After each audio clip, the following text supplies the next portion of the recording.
मूं वटि दाख़िली जज़्बनि जूं कहाणियूं आहिनि ऐं सिंध ऐं सिहत जे हवाले सां कहाणियूं आहिनि। ॾिसां थो ताज खे त चवां थो का अहिड़ी कहाणी पढ़ां, ॾिसां थो प्यारे नसीर खे चवां थो त हैदराबाद जे जामशोर खे यादि करियां, पर मुंहिंजे अॻियां अची वई आहे कहाणी चेच मकरान खे कारूंजर जी मयार। जे संसार खुलियल किताब त ख़ूबसूरत तारीख़ी माग मकान ऐं थाक उन जा बाब ऐं माण्हू जहिड़ा मोल माण्हू उन जा मिठा कसारा डायलॉग पैराग्राफ। फेरियर हाल संडे बुक बाज़ार केतिरा साल बंदि थी वरी खुलियल किताब थी पई हुई। गंभीर पाड़ू हसास माण्हुनि जा मेड़ ॾिसी गुल मोर पाम जे डिघल वणनि पार्कनि जे किनारनि सां लॻल गुलनि सामूंडी हवाउनि में यूमी किताबी माण्हुनि खे खिकार ते कई। पाड़ू माण्हू क़दीम क्लासिक अदब पढ़ी पुराणनि वणनि जा परतो थी वेंदा आहिनि।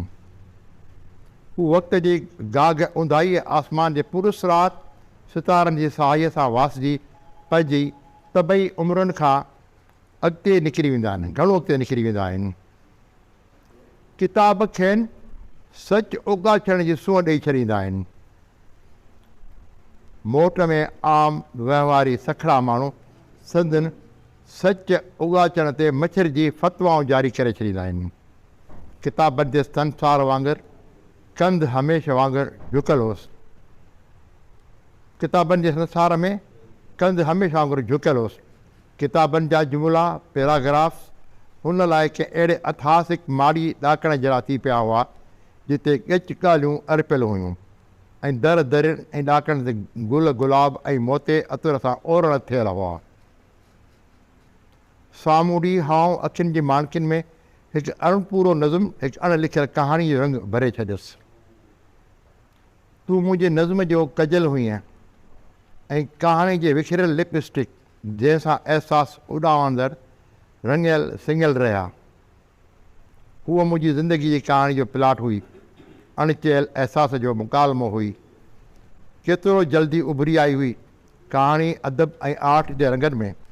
जेतिरो जल्दी उभरी ओतिरो ई जल्द वढिजी टुकिजी वई, पर के अहिड़े वढियल वण जा जंहिंजूं पारूं तंदूं वरी बि फुटी ईंदियूं आहिनि। तेज़ खुलियल हवाऊं सांभारू खणी आयूं। किताब टेबल तां उॾामी विखिरी माण्हुनि जे मुख निराड़ चुमी धरती चुमण लाइ हेठि किरी पिया। परियां पार्क ऐं वणनि जी छांव में माण्हू वणनि जे लामनि ऐं फिरेर हाल जा अथासिक इमारत ते ॻिझूं सिरड़ियूं ऐं काग उॾाणल वेठल हुया। ओ यार कपिड़ा ख़राब थी विया, उॾाणल पखी ड्रोन हमिलो करे विया। लश्करी ज़बान जी मोगी रड़ ॿुधण में आई। ॼण माण्हुनि खे कपड़ विञाइण ऐं छॾण जो उल्को जिन माण्हुनि खे कपिड़नि विञाइण ऐं छॾण जो उल्को हूंदो आहे उहो धरती मां जे पाराते में हूंदा आहिनि। के माण्हू निवड़ी पट तां किरियल किताब खणंदे होरिया चयो, ॼण मोर जो टोको हो। शुक्रिया। यूसुफ भाई किताब खणंदड़ जो थोरो मञो। यूसुफ भाई काठियावाड़ी आहे ऐं काठियावाड़ी लहजे में साफ़ सिंधी ॻाल्हाईंदो आहे।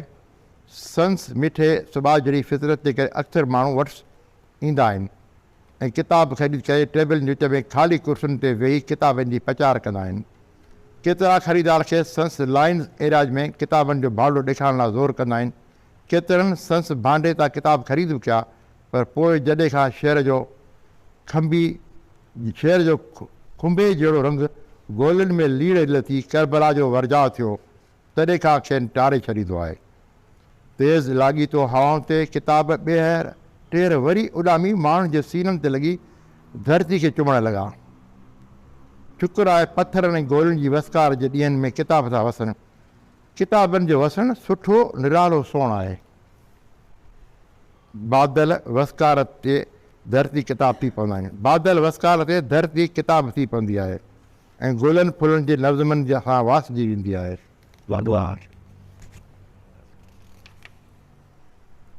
ऐं किताबनि जो वसणु किताबी पाड़ू माण्हू हुआ त ओपरा ॼातल सुञातल अॼ जे कहिड़नि तरफ़नि पॿनि ऐं पोठनि ऐं पहाड़नि जा पर हिकु कैफ़ियत जे करे मथनि पंजाब जी वावेला वणकार वसियल हुई। किताबनि जा वसण या लॻण सां समूरा रींगट समूरा पॿ पहाड़ उकरण जा वचन कंहिं ग्राहक किताब उथलाईंदे विराणियो। कोठी अॾनि या फ्री पोर्ट जे ख़्याल में अंग्रेज़ मैडम घाए एम्पायर बालिंग जहिड़ी हुई।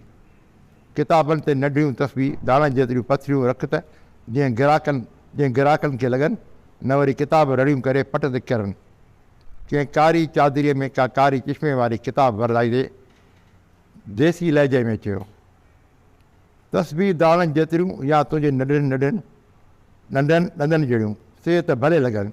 किताबनि ते पथरियूं ॻड़ा पथर या बंदिश पिड़ पिया पर के करे उॾामंदड़ आदर्श लाइ उत्साहींदा आहिनि। किताब कंहिं खेसि हसरत उचां ॾिठो कारी चादर वारीअ खेसि साह थी परगि॒णे जी सो वलियुनि वारे शहर जी ज़हीन मुसविर लेखिका यादि ॾियारे छॾी। जा हमेशह कारी चादर करे हलंदी हुई। हुनजे महदूद दुनिया हुई पर पंहिंजे आर्टिस्टिक अहसासनि सां लफ़्ज़ तोड़े तस्वीरुनि में दुनिया जा 7 रंग भरे छॾींदी हुई।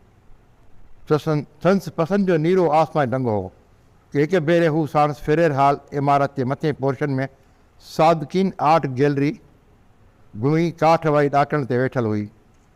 परियां अमेरिकन कॉन्सुलेट, इंडियन एम्बेसी ऐं मैरिट होटल वटां ट्रैफिक क्लिफ्टन सदर ऐं कैंट स्टेशन ॾांहुं थी वई। पोपटनि जी आदाह संत सुरॿाटुनि में रंग विखरे छॾिया हो। पोपट भंवर ॿिन्हिनि जे लहजे में हैरत ओतियल हुई। गुलनि ऐं संदनि उॾार फितरती अमल हूंदो आहे। 12 हवाऊं गुलनि जी हुबकार ददको खणी आयूं, हू ॿई गुलाबी पिया। किथे पोपट ऐं भंवर फिरेर हाल या सादगी जो ॿियो जनम त न आहिनि। कारी चादर लाइ फ्लोर ते रखी छॾियाईं। संस मुख जुड़ाले आसमान में भटकंदड़ चंड थी पियो। शायदि फिरेर जो रूप धारे आया आहिनि। पंहिंजे नाले सां जुड़ियल ख़ाली हाल में वीरान लाइब्रेरी ते रोअण आयो आहे। रखी चयाईं, तूं हमेशह ब्लू कलर जे मुख़्तलिफ़ शेडनि में, कॾहिं हल्की ख़मीस कॾहिं तेज़ ब्लू में छो? वराणाई, समुंड ऐं आसमान मुंहिंजनि कुलनि ऐं भाकरनि में आहिनि। उहे बि त नीरा ब्लू आहिनि न। दुनिया जा समुंड नीरा पर कराची जो समुंड अज़ल खां गदिलो, सिंध जो आसमान अज़ल खां खून सां रंगियल छो आहे? हुन उॾामंदड़ पोपट पकड़ियो ऐं चप भिकोड़े एहतिजाज कयईं ऐं ख़ासि पोपट छॾायो। इंतिहा पसंदी ऐं बिना मक़सद ऐं वक़्ती ख़ुशीअ लाइ मासूम माण्हू मारण जे करे फितरी रंग ढाइजो वञनि। हुन बेचैनी विचां कारी चादर घड़ी खनि लाहे ऐं वरी ओढे छॾी त नीरे आसमान थी पई ऐं नीरी ख़मीस ते चंपई गुल जहिड़ी प्रिंट थी पई। रंग फिटियो वञनि पर यादुनि जो रंग अणमिट न विसरंदड़। किताबनि जो शौक़ु जुनून उमिरि जो रोग थियो पवे। ईअं चई पर्स मां बुर्श कढी वार सेट करे नंढड़ी आरसीअ पंहिंजो पाण पसायाईं। आरसी एतिरी नंढड़ी हुई जो उन में रुगो हिकु पाछूरो थोरो अक्स नज़र थियसि ऐं खेसि अक्सर पंहिंजो अड़पियल जुमिलो यादि पियो। हार सींगार करी त छा, जे न करी त छा, मूं में ॾिसंदी कर, मुंहिंजूं अखियूं तुंहिंजे वजूद जी माप तौर कंदियूं। पर हुन पंहिंजो जुमिलो न वरजायो। ख़ामोशीअ सां सादकीन आर्ट गैलरी में सादकीन जी कैलीग्राफी जा रंग ॾिसणु लॻो। पोपटनि ऐं भंवरनि जे भूं भूं कननि में पियसि। आख़िर किताबनि ऐं आर्ट जी माम छा आहे? सुवालु ॿिन्ही लाइ नओं न हो पर तॾहिं बि अलाए जे छो वरजायो हुआईं।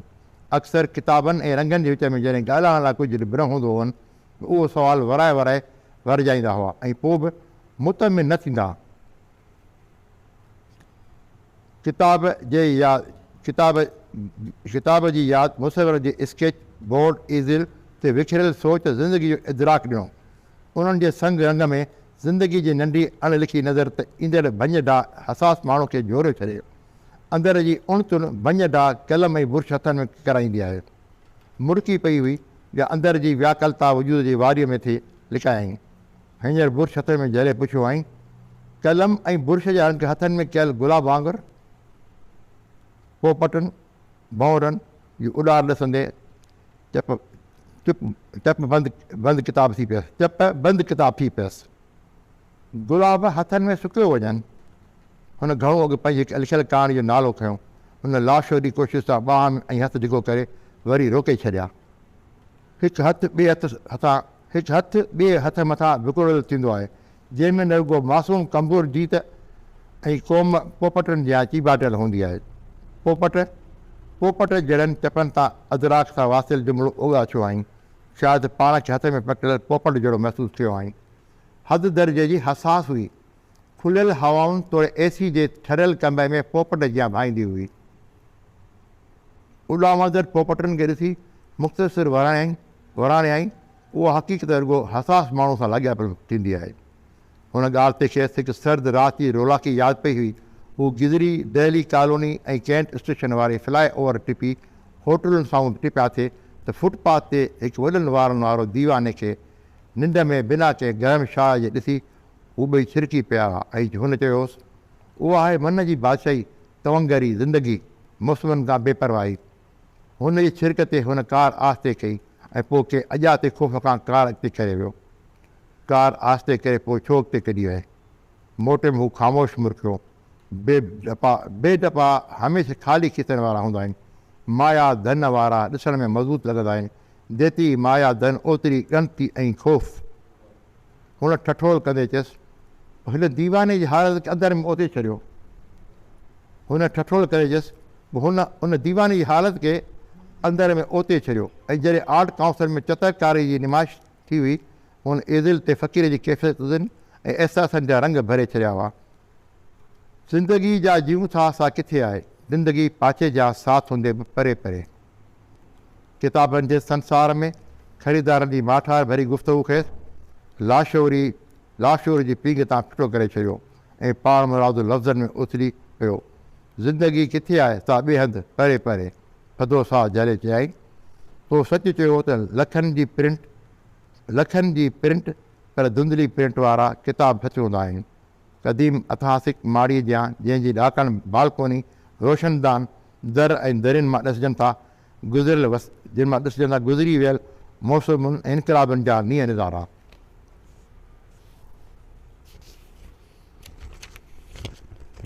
किताबनि ते पथरियूं न पर ईंदड़ आचर बाज़ार खां नंढड़ा गुलदान सजाईंदुसि। हवाउनि ते ख़ुशबू तव्हांखे भलीकार कंदी। यूसुफ भाई परते वीदर कारी चादर वारी खे वराणियो।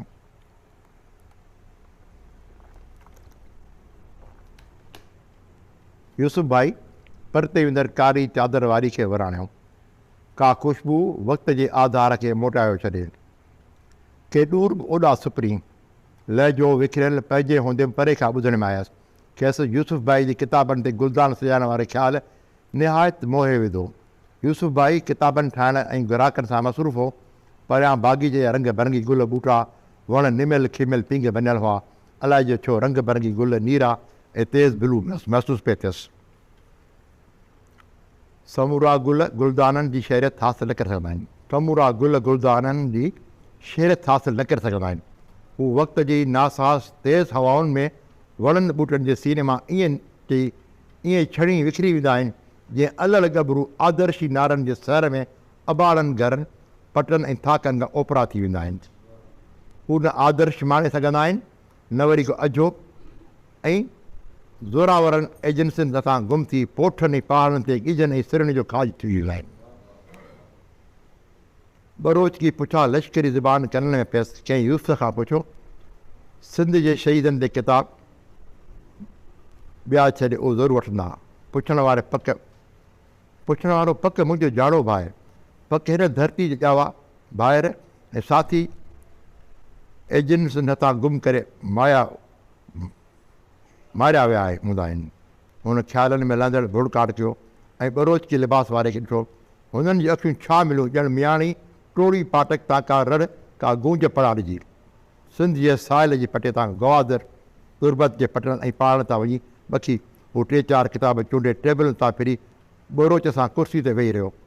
बोरोच पहिरीं खेसि शकी निहार सां ॾिठो त किथे क़ौमी तहरीक में वेसा जाती कंदड़ मां त न आहे। तव्हां रुॻो सफ़रनामा, आतम कथाऊं ऐं फिक्शन पढ़ो, नज़रियाती सियासी लिटरेचर न पढ़ंदा आहियो छा?